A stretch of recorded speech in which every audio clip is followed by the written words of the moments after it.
In this video, I'm going to be going through the 10 things that I wish I knew before I started a pizza business. And you're going to want to stick around for number one, because that is one thing that I think could make or break your business. So let's get into it.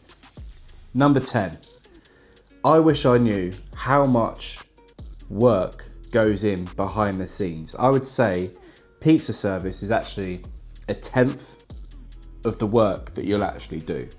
When I go and do the pizza service, so 5 till 9, that's actually a relief, because that's what I want to do. That's what I enjoy doing. And I guess it's the same with any business. I'm a carpenter by trade, so I know in that business, when it actually comes to doing the job, I've done 1,000 other things beforehand to prep for that job. It's the same with this. So I've done my prep, I've done my shopping, I've chopped all the ingredients, I've done the marketing, I've spoken to clients, I've done social media, I've done planning. There's 1,000 other things you'll be doing. So when you actually get to making the pizzas, it is really enjoyable, but do not underestimate the amount of work that goes in behind the scenes. Number 9, the hidden fees. So a lot of these fees aren't hidden, but no one tells you about them. So yes, you've got to have your insurance, business insurance, employer's insurance, public liability insurance. But within those insurance, there's other insurances. So if you tow a trailer, if you have people to your business, if you use gas, if you have seating, these are all different things inside that insurance, and that's just the insurance. You've got things like NCAS, which I would recommend if you're starting out, but there's a fee with that. There are all of these little fees that add up. Your card payment machine, so you've got your card fees, you've got print, so if you're printing business cards, if you've got branded banners or gazebos, there's a fee with that. And again, there's 1,000 people that provide the service. So it's going to take so much time to find that person or that business that can do it at a reasonable price, but with good quality products. So there are so many hidden fees that you may or may not know about. I will be doing a video on that very soon to list all of the fees that I can think about that I came across, because it is something that no one tells you, because every business is different. No one can tell you what fees you're going to come up against. I wish I knew before I started just how many fees or hidden costs there may well have been. Number 8, you will have to turn down events. And now in the beginning, we used to get events. I'd say the first 3 or 4 events that were offered to us, we were like, yes, let's go. We didn't even look. The calendar was free, we were there. But I think when you're first starting out, that's a good thing. Take the events, because it doesn't matter whether you make a profit or not, as long as you don't make a massive loss. But even if you do, I don't think it's a bad thing. When you're first starting out, taking those events, you can test your systems, you can test your pizzas, you can test your logistics, you can test everything. So that might come at a cost. If you make a bit of profit, bonus, but don't count on that. Going forward, you'll get events come in. For example, I might get a customer come to me now for a garden party for 20 pizzas. Now, that will still take a very similar amount of work as a wedding for 100 people, because taking into account number 10, all of the work that you have to put in, that's the same with any job that you do. So that garden party for 20 pizzas, you've still got to do all the prep, you've still got to go shopping, you've still got to make the dough, you've still got to get to the event, warm the oven up, and probably do 2 hours service, maybe. That's the same as any other event. So when that comes in, you can decide whether it's going to be worth your time or not. But if you've got no other events to do, it probably is worth your time. But this point goes hand in hand with pitch fees. Now, pitch fees are a form of gambling. Simply put, what you're doing is you're saying, I bet 500 quid that I can turn a profit at this event. So we get people come to us now saying, oh, come to our festival, but it's going to cost you £1,000. Now, what I would be doing then is saying, all right, I bet £1,000 that I can make that back plus the profit that I need to make that event worthwhile. Pitch fees are a form of gambling. They do pay off though. If you can look at the event, if it's in the summer, I mean, we're in the UK, we get a lot of people watching from the US. Hey guys. Over here, it can rain at any time of the year and it can be heavy. So middle of summer, it can just turn and it can be a downpour. So these events, sometimes you'll get great footfall, but if the weather looks a bit dodgy, people won't come out. And if the event organisers haven't done a very good job getting that footfall to your tent or your gazebo or your food truck, then you're stuck with that pitch fee. So look at each event and think, what's the risk versus the reward? But at the same time, what can you get out of the event? If you're not going to make a big profit, can you use that event to get loads of social media photos and videos? Can you use it to test a different dough? Can you use it? So see how you can use different events to your advantage. It doesn't all have to be about making a profit. It could be about testing different things out. So look at every event individually and think how you can make it work in your favour. But in some cases, you just have to say no. Number 7. Now, I speak to a lot of people about this point on social media, and that's exactly the point. The power of social media. Do not underestimate it. When we first started out, I had a personal Instagram page and that was it. I didn't use Facebook. I didn't think anyone used Facebook anymore, but I underestimated that. And now what I use, YouTube, Facebook, Instagram. So I use them differently. I use Facebook is very local. So get your Facebook page, join the groups. You will target and you will attract local clients and customers, and you can talk about where you are, you can share your menu, you can reach your local audience. Instagram I use more as a portfolio, so I will be taking pictures of the pizzas, of the setup. It's more of an artistic approach. So if I get wedding clients come to me, I will point them towards my Instagram so they can see what I am trying to show people. Do not underestimate social media. Get yourself on there. It's got to be done. You have to play the game. If you've got a business, in this day and age, you have to be on social media if you want to take it to the next level. If you do it properly, you won't really have to pay any marketing fees. If you do a good job at marketing yourself, you will reach an organic audience.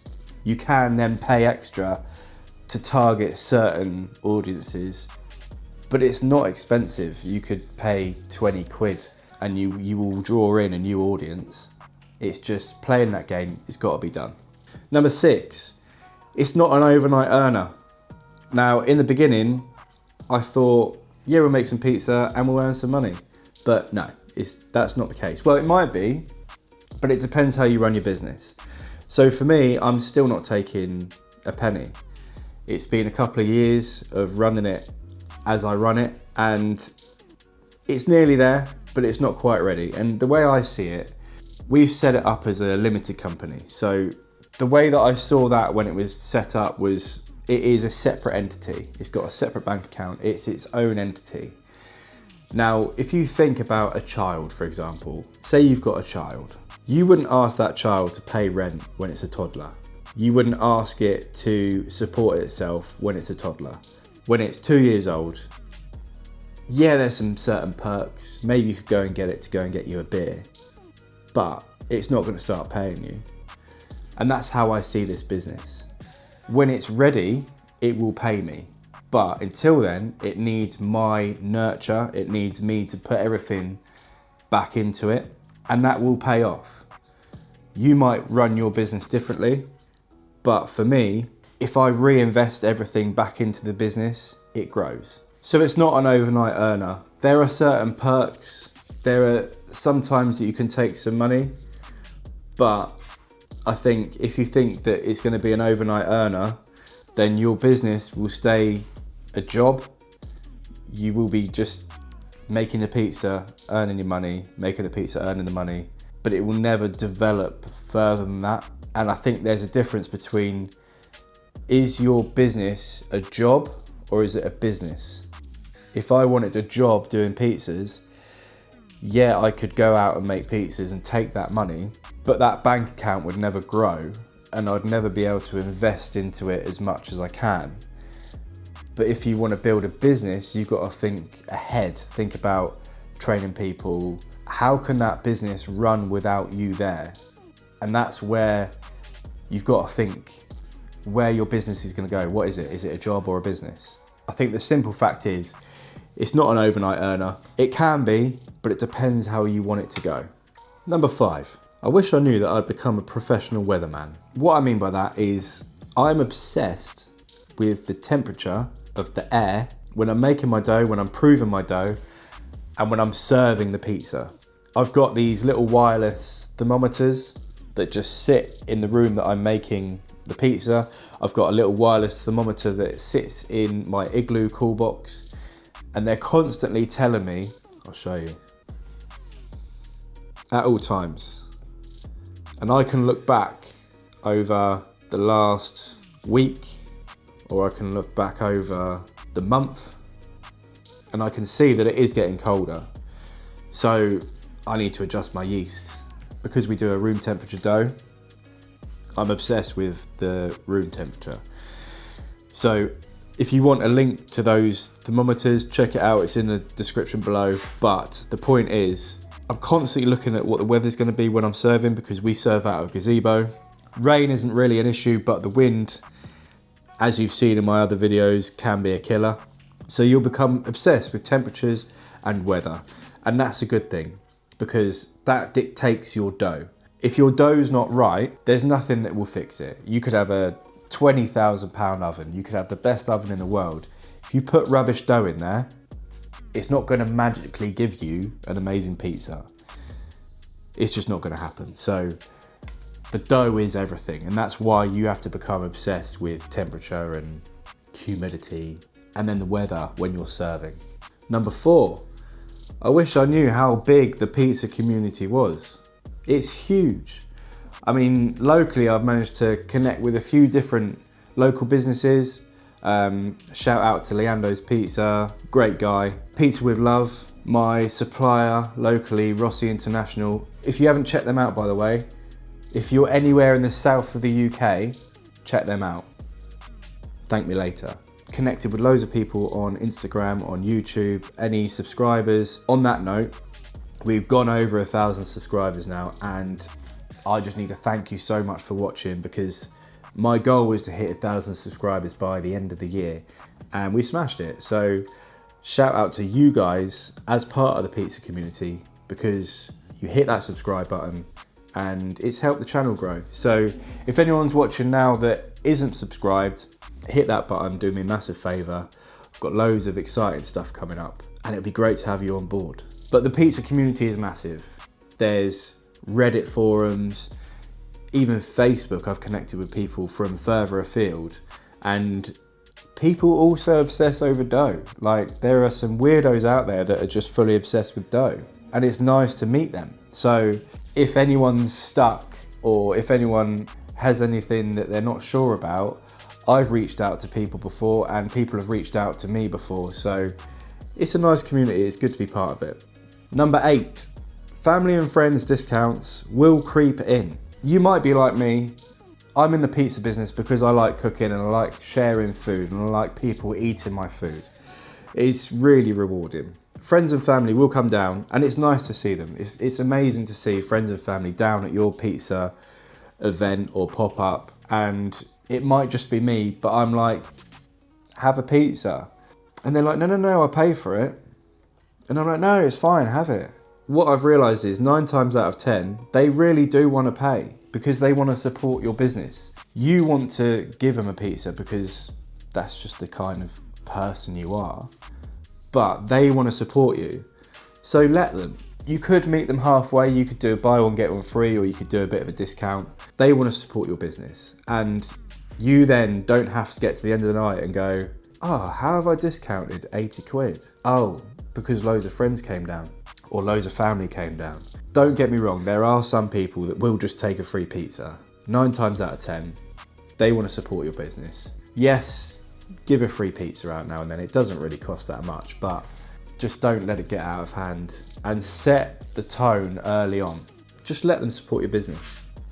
Number 9, we're nearly at the big one, but this is number 9. I wish I knew how rewarding the business is. You do all of this work and you think that it'd get paid off when you get paid, but it doesn't. It gets paid off when someone says, that's the best pizza I've ever eaten. Or, even better, is when someone says, that reminds me of the pizza I had in Italy. So that makes me so happy and it lets me know that I'm doing a good job. It's so rewarding when you get customer feedback, even when someone says, wow, this looks amazing, before they've even tried your pizza. It's just so rewarding. So if you're in the phase of starting up and you're putting in the work, it will pay you back. You will get rewarded. Financially, yes, that will come, but when someone says that they really enjoyed your pizza, it's the biggest compliment. So just keep sticking at it and you will get that from someone eventually. Number 1. Now this is the big one.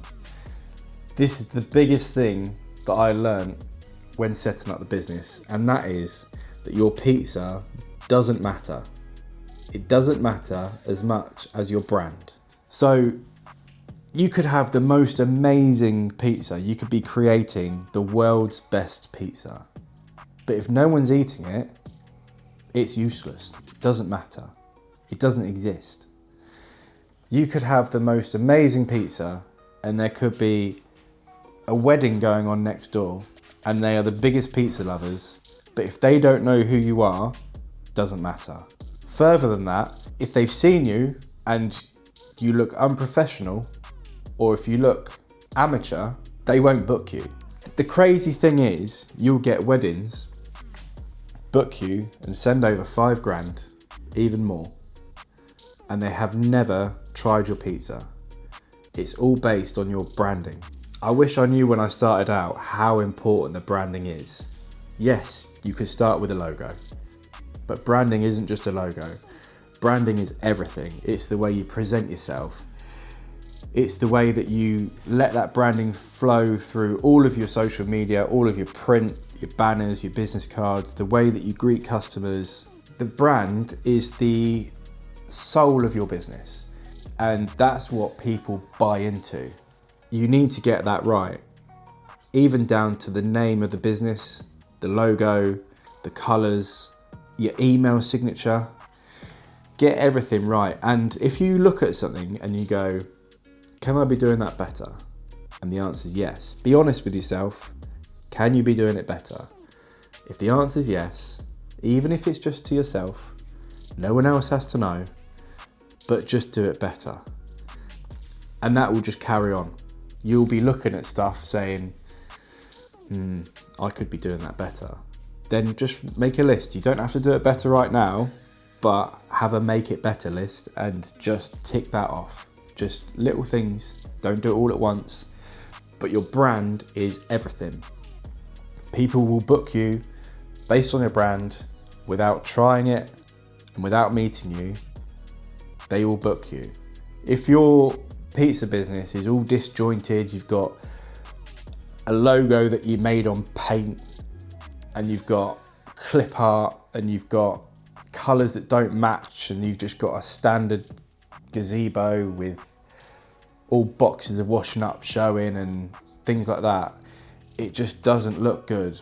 When people book you for an event like a wedding or a party, they want to show you off. So they want you to look amazing. And if you don't, you just won't get booked. But if you do, they will book you without even trying your product. So that's the biggest thing that I learned over the last few years, that the branding is the most important thing. Yes, the pizza matters. Don't get me wrong. Don't come at me. The pizza matters. but the branding is the most important thing. So they're my 10 things that I wish I knew before I started out. There are probably more, but I'd say they're my top 10. Hit the subscribe button, come along with us, follow us on Instagram, let's connect.